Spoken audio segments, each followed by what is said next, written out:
taking time for your health. The African American Wellness Watch. Trusted information for us, by us. Dr. Michael LeNoir and other experts from around the country and around the world have the latest on how you and your family can get healthy and stay well. It's time for the African American Wellness Watch. Welcome to the Wellness Watch. I'm your moderator, George Strait. Well, among the physical things that set us apart gloriously from white folks is our hair. Taking care of it and keeping what we have is always top of mind. What are the best ways to do that? And what about those news reports about hair straighteners? Well, we have Dr. Mac to set us straight. Dr. Melanye Maclin is a world-renowned dermatologist, researcher, and consultant to the stars. Dr. Mac, it's a pleasure. Pleasure. Thank you, George, for having me. This is a wonderful opportunity. I always love giving great wellness tips to the world. Well, let's start with something easy then. Shampooing. What kind of products work best and how often should we do it? Yeah, well, you know what? Shampooing is very important. The scalp is something that we forget about. It's not just the hair, it's the scalp. The scalp can build up with bacteria and yeast and can make the scalp look extra dry and flaky. But that means that the scalp is inflamed because it's flaking off. So we don't, so we go and put some oils and lotions and things of that nature on the scalp, and that's only making the problem worse. So George, shampooing once a week is very important. If someone is experiencing some dryness and flaking, there are medicated shampoos out there, Head and Shoulders, but really I say look at the ingredients. So there's zinc pyrithione. There's selenium sulfide, there's salicylic acid. If you just go to the shampoo section and look for the medicated shampoo, you can put that on the scalp, leave it on there, even without wetting it first. Just apply some to the scalp, George, leave it on there for a good 10 to 15 minutes, then wash it out with whatever's your favorite moisturizing shampoo is my favorite, because the key is the moisture that's in the shampoo, because the medicated shampoos can be very drying to the hair and to the scalp. So you use the medicated shampoo, and then of course your regular moisturizing shampoo. And so I think that's the real big take-home fact here, George, that a lot of people don't think about, is the importance of using the medicated shampoo, especially if they're having an itchy or dry scalp. And that's a very common problem in our culture. So is it possible actually to shampoo too much? Well, you can shampoo too much in a sense where if you're doing this on a daily basis, but really it's just like, we wash every day. We don't do our hair every day because that's inconvenience for many of us because of our different hair textures and the like. But there's really no such thing as washing too much, because that scalp builds up with oil and debris and so forth. So I think the main take-home fact is that we need to shampoo at least every 7 to 10 days. All of this every 2 weeks, 3 weeks, 4 weeks, or months, that's just only going to cause more problems. And bacterial and yeast, what we call the pitiform yeast, is the type of yeast that grows on the scalp. Now, what about a topic that's near and dear to my heart and to a lot of folks as well? We don't have as much up here as we used to. Yes, the lovely feeling that we all will suffer at some point in our lives. Some folks, sooner than later. But in the male population, the most common is, many people have heard the word DHT, which stands for dihydrotestosterone, and that causes the follicles in the scalp, and mostly men, but also women as well. However, it causes the scalp follicles to shrink. And so as a result, then hair can't grow out of those areas any longer. So DHT is the common word that's thrown around. And so that stands for, once again, the dihydrotestosterone. So thinning hair is not just a problem for men. That's right. We can't forget about women, because there's a whole host of underlying reasons there. There's still DHT that we just spoke about for men. Women can have that issue as well, but also iron deficiency anemia, where that, the low iron causes that hair to shed, and things like postpartum shedding, women that just had a baby during the times when she's carrying a baby for those 9 months. A lot of that hair is not shedding. It's actually in the actively growing stage. So all of the 100 hairs on average that she was supposed to lose per day, she doesn't. So if you count all of those 100 hairs that you technically should have lost every day while during pregnancy, then those lovely hairs start coming out once the baby and the hormones start to get back in balance. Also, we have thyroid issues, whether it's hyper or hypothyroidism can cause excessive hair shedding, causing the hair to be thin. There's medications, George. Blood pressure medicines are very common. Also, folks that take high doses of vitamin A, those are common in folks that have acne. They may be on the high doses of the vitamin A, and that causes a lot of the shedding as well. And then also, we can't forget about nutrition. Folks that have the yo-yo dieting, in today's time, there's all of these different diabetic medicines that are now, being used for weight loss, and it's just a fad. And I'm nervous, George, because, when folks stop using these medicines and the hair in the body starts to change a bit, they can have a lot of hair shedding as a result. So there's a lot of different factors that can cause the hair thinning. Because the hair technically is supposed to grow about 2 to 3 strands per hair follicle. But some of these underlying conditions can cause no hair to grow out, or maybe 1 strand to grow out, or 2, but not maybe the full 3 strands. And so over time of having those different factors, it can start looking thinner. So there are some products, I don't know if it's lots, but there are some products that are out there that at least if you listen to the commercials, they either slow this whole process down or completely stop it. Set it straight here. What works? What doesn't work? What are the scams? Right. Well, there's a lot of scams out there, and I have to say that I've done a lot of research. This is one of my areas of expertise. I'm actually the U.S. pioneer dermatologist that brought the whole concept, George, of taking something internally for helping to improve the hair, helping to help it to grow better. I did years of research with a team from Finland.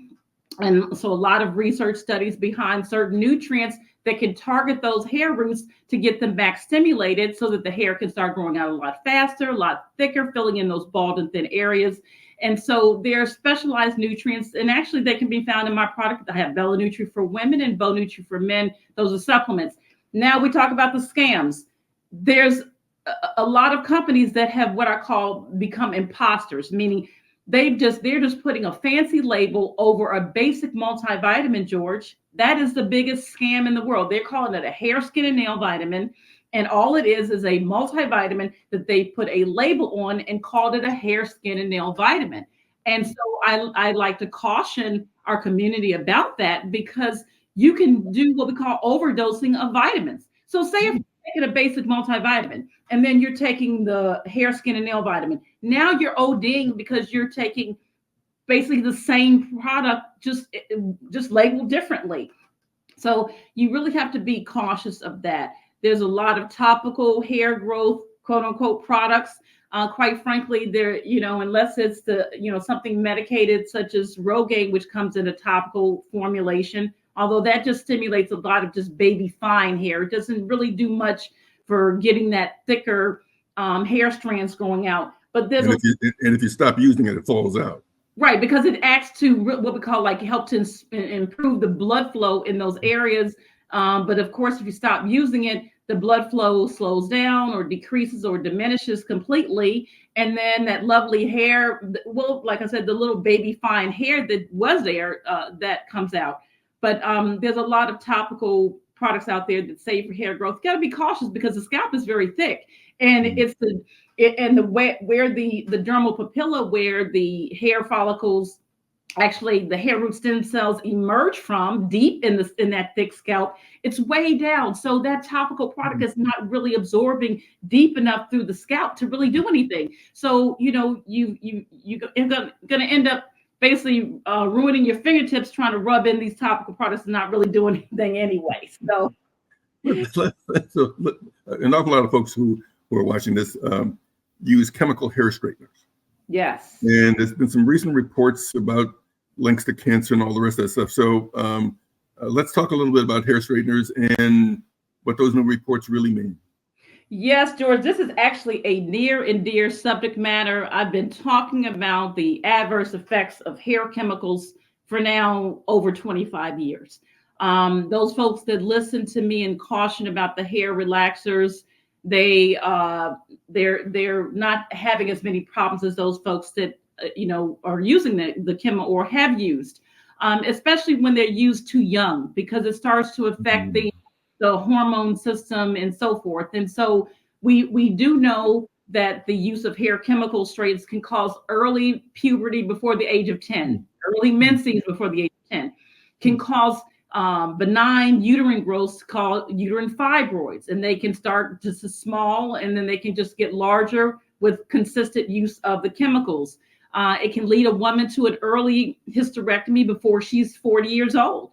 And then also the infertility that can be associated. But really, George, one of the main harsh things is especially with the different NIH study that came out in 2019, talking about the association of the hair chemical straighteners and even hair dyes associated with uterine cancer, ovarian cancer, and then breast cancer. Breast cancer was not something that we commonly got in our African American community, but we commonly use chemical straighteners. And then we have a double whammy because a lot of us are using hair dyes as well. Historically, we really didn't use hair dyes. That was something that more commonly used in non-African American races. But we're doing everything. We're doing the hair dyes, we're doing the chemicals, and we're really doing too much. And I say this, chemical-free curls for healthier girls. If anything, let's keep the chemicals away from our baby girl scalp, because that early exposure, George, is what's causing a lot of the issues. Those chemicals are getting through that scalp. They're burning the scalp, okay? Because women know what I'm talking about. You feel the burn, and it's going through that scalp, and it's getting into the highly rich blood supply scalp, which is getting into the main bloodstream, and that's causing endocrine disrupting hormones. So it's affecting the hormones to the point where you are getting these, what I mentioned earlier about the fibroids and the early menses and the early puberty, and then the increased risk for the uterine, ovarian, and breast cancer. So we just really have to be careful.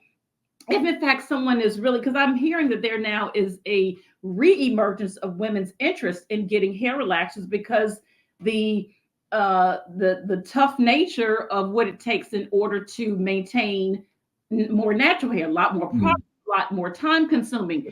So I say this for those women. Well, first of all, we're going to keep the chemicals off of the little girls. Okay. When I say that, 18 and below, as a parent, no chemicals. Now, once they're 18, they're legal. They can decide what they want to do. They're legal at that point. That's right. But I tell the parents, let's keep the chemicals off the little girls. Now, for adults that are still wanting to use the chemicals, I would hope that you don't have any of the pre-existing issues that I've already mentioned, because certainly you want to not further increase your risk of getting these sort of harsh cancers and things of that nature. But if someone does not have like the family history or personal history of cancers and infertility and fibroids, then if they choose to still use hair relaxers or hair dyes, at least protect the scalp. You coat that scalp with a heavy base so that then no matter what chemical that's being put on the scalp, there's a reduced risk of it absorbing through that scalp. That's the main thing. Is the scalp is the entryway, George, that these chemicals are getting through that scalp and causing a lot of these harsh effects. So protect that scalp. Let's not just focus always on the hair. Think about the scalp, and the scalp is skin, and it's highly vascular. It has a very rich blood supply and can get us in trouble. Some of the most beautiful hairstyles that African American women have is when they go bald. Yes. But there can also be a disease, an issue that can cause people to go bald. Talk a little bit about alopecia. Yeah, alopecia is really a medical term for hair loss. But there's different types. There's, we group it into a category where there's either non-scarring or scarring. When we talk about non-scarring, we're talking about things that are related to, low iron deficiency anemia, someone that has, postpartum hair shedding, for example, an immune disorder that just causes that what we call alopecia areata, where it just causes a patch of in a circular form to just come out. We don't really know why. It's stress related. We really don't know. But then there's also alopecias that can occur, alopecia totalis, where we've lost not only the alopecia, I mean, the hair on our head, but also, the eyebrows, the eyelashes. And then there's alopecia universalis, where we've just lost the hair from our head to our toes. There's no hair anywhere. Now, let's talk about the scarring types, and the scarring types of some that are permanent hair loss. I mean, the scarring of the hair follicles. Mm-hmm. And there's certain autoimmune disorders such as lupus, what we call discoid lupus, is the skin version of lupus that can cause a lot of patchy, scarred over hair loss on the scalp. And there's a whole laundry list of other type of medical conditions that can cause the scarring alopecia. But something that's more common that can cause scarring of the hair follicles and under the scarring alopecia is traction alopecia, tension alopecia, where someone is either having too tight of a ponytail, or they're having too tight of braids, where it's really pulling and inflaming the hair follicle to the point that there's a scar that results in that area of where the pulling and tugging happens. So I always say this: if a woman is wearing a ponytail, please try to, or even to the child, please don't have it so tight where you can, if you're feeling that it's tight, that means that the nerves are activated, which are around the hair follicle. And that's a problem. And because if the nerves are activated, you're going to possibly be in trouble to the point where it's going to shut down that hair follicle and cause complete hair loss and scarring. So are there medications for alopecia? Well, first, you have to really figure out, well, what's the underlying reason? Okay. Oftentimes, if we figure out that the underlying reason is the tight braids, for example, let's not do the tight braids, so that then let's see if we can try, if an area is fortunately not scarred, maybe there's some, we can start trying to get some of those hair follicles revived. But, it just really, there's textbooks, George, on the whole hair loss. And that's just something that's been a real passionate topic for me. And so I've read them from cover to cover. But a person really would have to really try to figure out, well, why are they having this issue? And really tackle it from that point. And then that will take you down the lane of trying to figure out what's going to work best. For ones that are non-scarring that we were talking about, if, once the woman delivers a baby, the hair starts to grow back. Once the iron deficiency anemia is corrected, then the hair can start growing back. Once the person's thyroid levels have got under control, then those hair can start to come back. If they're on some medications, some blood pressure medicines, or high dose vitamin A that's causing the hair issue, of course, you don't just stop your blood pressure medicine. You consult with your doctor first. They may switch the medicine, some that have a less risk of the hair coming out. But yeah, you really have to zone in on why you're having the underlying reason for having the alopecia, and that can help to better cater to how the treatment plan will be. This is great stuff, and it's so needed. It's the kind of material that too often our communities don't get to hear, and don't get to. That's what I'm here for. I know. And that's why we're so happy that you agreed to come. Yes.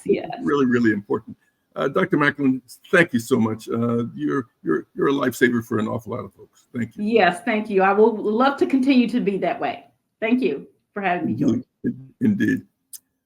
Remember, you can get a lot of this information on our website at aawellnessproject.org. That's aawellnessproject.org. And also, we link to Dr. Mac's site as well. So you can not only get the tips from her, but also she has a number of products that she recommends that might just be right for you. So thanks to Dr. Mac again, and thank you for watching.